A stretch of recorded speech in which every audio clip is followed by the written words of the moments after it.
Capítulo 32. Al toque del alba. Los criados, que desde que entran a una casa procuran averiguar cuánto pasa y la vida y milagros de sus amos, amigos y conocidos, nos han dado algunas noticias de la familia del licenciado don Pedro Martín de Olañeta. Pero como este personaje tendrá que figurar en los acontecimientos que aún nos falta narrar, supliremos lo que acaso no pudieron decir ya, porque no lo sabían o por la justa alarma en que entraron con la lectura del párrafo del periódico. Así como las casas feudales, o más bien dicho, palacios del conde del Sauz, del marqués de Guardiola, de los condes de Santiago, del marqués de Moncada y otros, representaban el tipo de la arquitectura feudal española en los siglos XVII y XVIII, así, don Pedro Martín de Olañeta era la representación viva de los hombres que figuraron en la época de transición que convirtió repentinamente el virreinato en imperio y poco después en república federal. Olañeta rayaba en los 60, pero su vida arreglada y uniforme había conservado el vigor y la salud. Alto, derecho, todavía en buenas carnes, con pocas canas y su dentadura, aunque descuidada, completa y fuerte, a primera vista no se le darían 50 años cumplidos.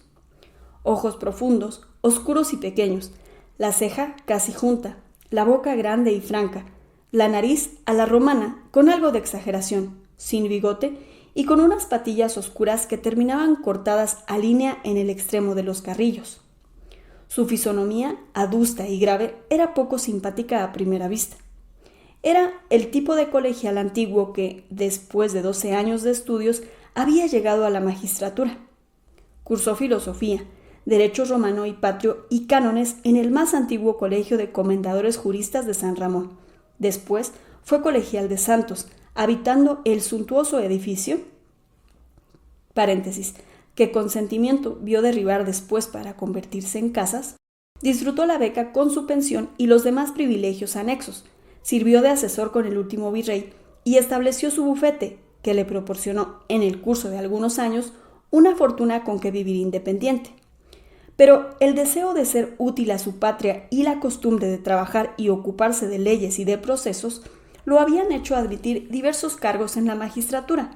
Su saber como abogado, su laboriosidad y su honradez acrisolada lo hacían como necesario y no había ministro, no obstante la frecuencia con que cambiaban, que no le rogase con algún empleo de importancia. Cuando en su conciencia, por un motivo o por otro, creía que no podía seguir desempeñando un puesto, renunciaba y no había razonamiento ni influjo para disuadirlo. Y esto aconteció precisamente en los momentos en que nuestro don Crisanto Bedoya llegó a México con sus cartas de recomendación. Educado, como quien dice, a la antigua, no solo era creyente, sino cristiano ortodoxo. No admitía dudas ni discusiones en materias religiosas y defendía no solo los artículos de fe, sino los milagros, apariciones y leyendas piadosas, y cuando se ofrecía en las conversaciones, sostenía y probaba con curiosos datos históricos la renovación del Señor de Santa Teresa, la leyenda del Señor de Chalma y del Señor del Rebozo, las apariciones de la Virgen de Guadalupe y de los remedios.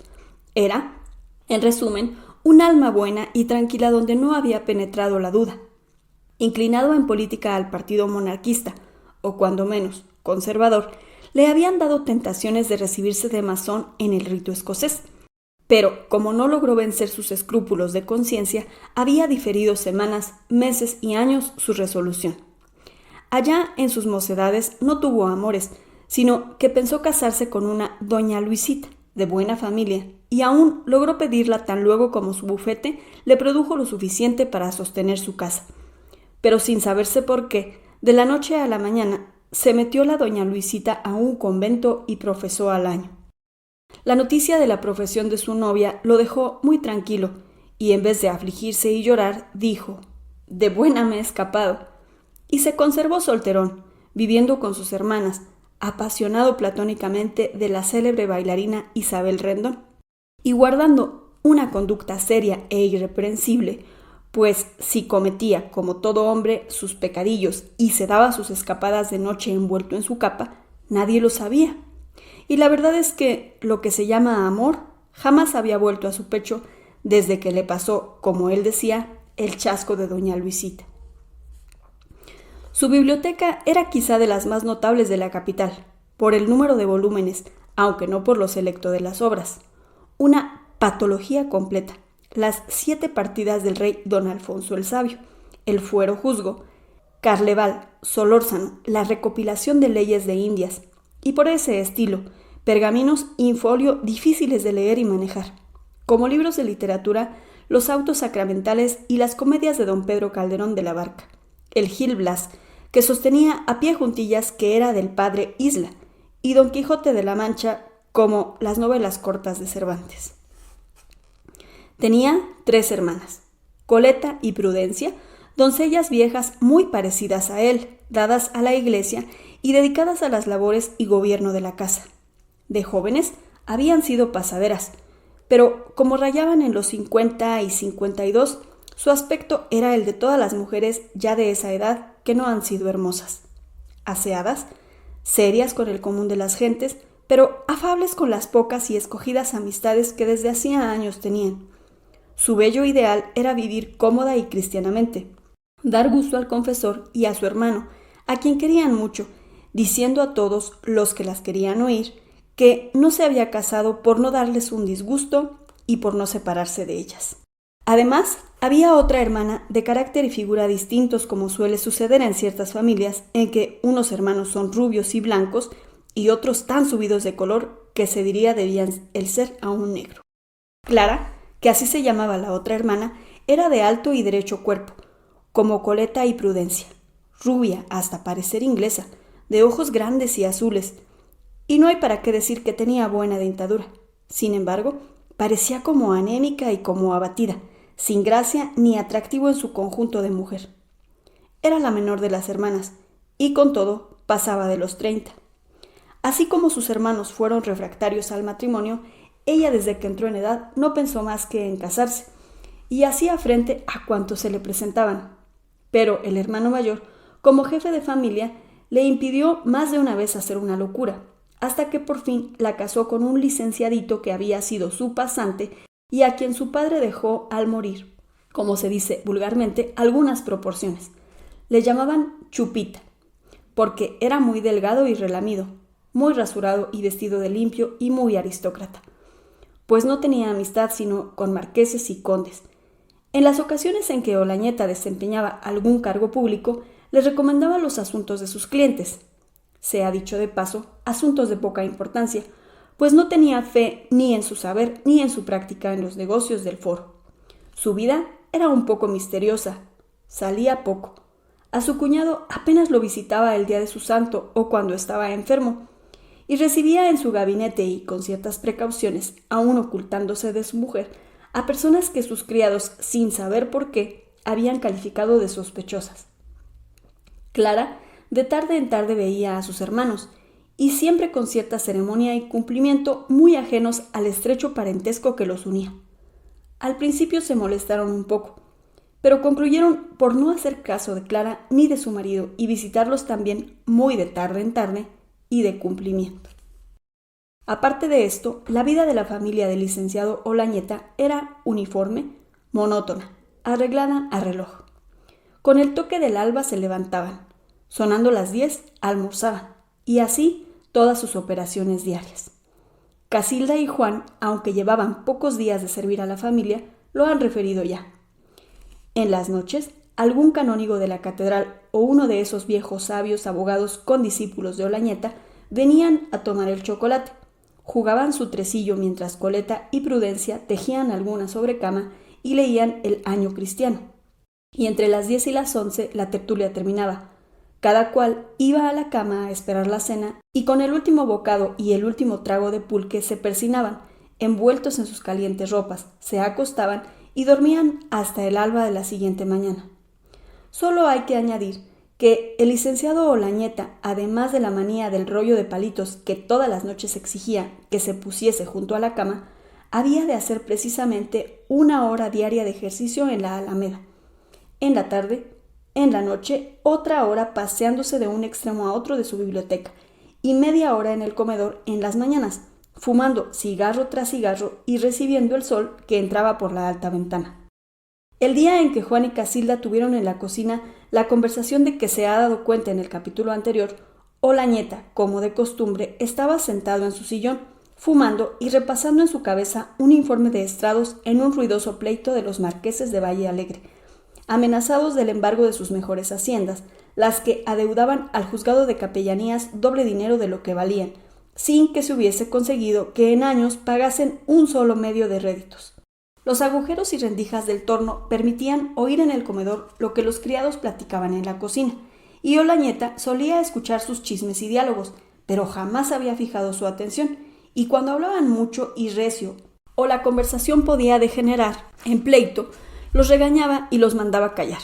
En esa ocasión, al principio no hizo caso, pero cuando algunas palabras de sangre, asesinato y violencia hirieron sus oídos, tratándose de criados que hacía poco había recibido, arrimó con mucho tiento su silla y dirigió su oreja al torno para no perder una palabra. Cuando notó Olañeta que Casilda y Juan guardaban silencio y enterado de todo, pues mutuamente habían con entera ingenuidad referido las particulares más insignificantes de su vida, se levantó y sin hacer ruido se dirigió a su biblioteca. Sonó la campanilla. Entró al momento Juan y le pidió el periódico. «No lo han traído todavía», murmuró Juan, con la voz un poco conmovida, pero disimulando lo más que pudo. «¿Mis hermanas ya han llegado?» «No, señor». «Muy bien. Dile a Casilda que venga. Quiero saber lo que ha dispuesto para el almuerzo». Juan obedeció, y enseguida se presentó Casilda, más muerta que viva. «Todo lo he oído, muchacha», le dijo el licenciado con voz muy afable. «Tranquilízate. Pide el periódico a Juan y cuidado con salir, ni tú ni él, de la casa sin mi permiso. Cuidado. ¿Me obedecerás?» «Sí, señor», contestó la criada, volviéndole el alma al cuerpo. «Bien. No haya cuidado por ahora. Ya veremos lo que se hace». Casilda fue a la cocina casi bailando de gusto. En la mirada y en la voz del amo había reconocido que ella y Juan estaban salvados. Juan llevó el diario al licenciado, y en esto la recamarera entró en la cocina con una canasta llena de legumbres y carnes de lo mejor y lo más fresco que había en la plaza del Volador. Casilda, en momentos, preparó con presteza un almuerzo como nunca lo había tenido la arreglada familia. Don Pedro Martín de Olañeta, aunque no era la hora designada por su metódica costumbre, recorrió el periódico, leyó 2 veces el párrafo y comenzó a pasearse del uno al otro extremo de su biblioteca. ¡Qué juicios los de Dios tan incomprensibles! Y cómo, por caminos desconocidos, viene a salvar a los inocentes, se decía para sí, continuando su paseo con la cabeza baja y con un dedo en la boca. La casualidad de que yo conociese a este muchacho en el mercado y fuese precisamente él quien me trajese diariamente la fruta. Y por cierto, decía, haciendo un paréntesis a sus graves reflexiones, desde que esa frutera Cecilia ha abandonado su puesto en el mercado, no he vuelto a comer buena fruta. La casualidad que ese muchacho fuese protegido por esa Cecilia y no por otra de tantas fruteras como hay en esa plaza. La casualidad de que ese muchacho se acordase en sus apuros de venir a pedirme hospitalidad a mí. La casualidad de que doña Dominga de Arratia viniese a recomendar a Casilda. La casualidad de que la cocinera que teníamos se hubiese disgustado con mis hermanas porque gastaba mucha manteca, y de que a ellas, que son tan raras y tan difíciles para recibir criada, les hubiese confrontado desde que la vieron. Cualquiera diría que era un cuento para divertir a un lector ocioso. Pero yo digo que todo esto no es más que la obra de la providencia, que me ha señalado a mí para que salve no solo a los que ya tengo en mi casa, sino a los que están en la cárcel condenados a muerte y a presidios por ese juez que me ha sustituido y que probablemente no sabe ni una palabra de leyes, ni de criminalidad, ni de nada. Es un bárbaro que va a enviar al otro mundo a gentes perfectamente inocentes. Ni duda, Casilda y Juan, que estaban muy lejos de creer que yo los escuchaba, han hablado como si se estuviesen confesando a la hora de su muerte. ¿Pero qué hacer? ¿Cómo proceder? Ya lo pensaremos bien. Dejaremos al grave licenciado paseándose en su biblioteca con la cabeza baja y su dedo en la boca, pensando lo que debería hacer para decir 2 palabras acerca de doña Dominga de Arratia. Era una señora principal, rica y aristócrata. Tenía en el valle de Temascaltepec varias haciendas y en el pueblo figuraba en primer término. En los pueblos y ciudades de segundo orden de México, los dueños de haciendas son los potentados, los señores, y forman el núcleo de la aristocracia provinciana. El cura, los ayuntamientos, todo el mundo les hace red de bois, como dicen los rancheros. En una de las haciendas había dejado su padre al morir un muchacho blanco, robusto, fuerte, bien hecho, como es en lo general esa gente de la tierra fría. Desempeñaba el cargo de mayordomo. Doña Dominga, a poco tiempo de haber entrado al manejo de sus bienes, lo hizo administrador y a los 2 años lo elevó al rango de su marido. Ella era la rica, él el cónyuge y socio industrial. Él estaba todavía joven y vigoroso, ella no malota, como dicen los jóvenes veteranos, pero ya entrada en edad. Doña Dominga cuidaba al pensamiento a su marido y lo vigilaba día y noche sin dárselo a entender.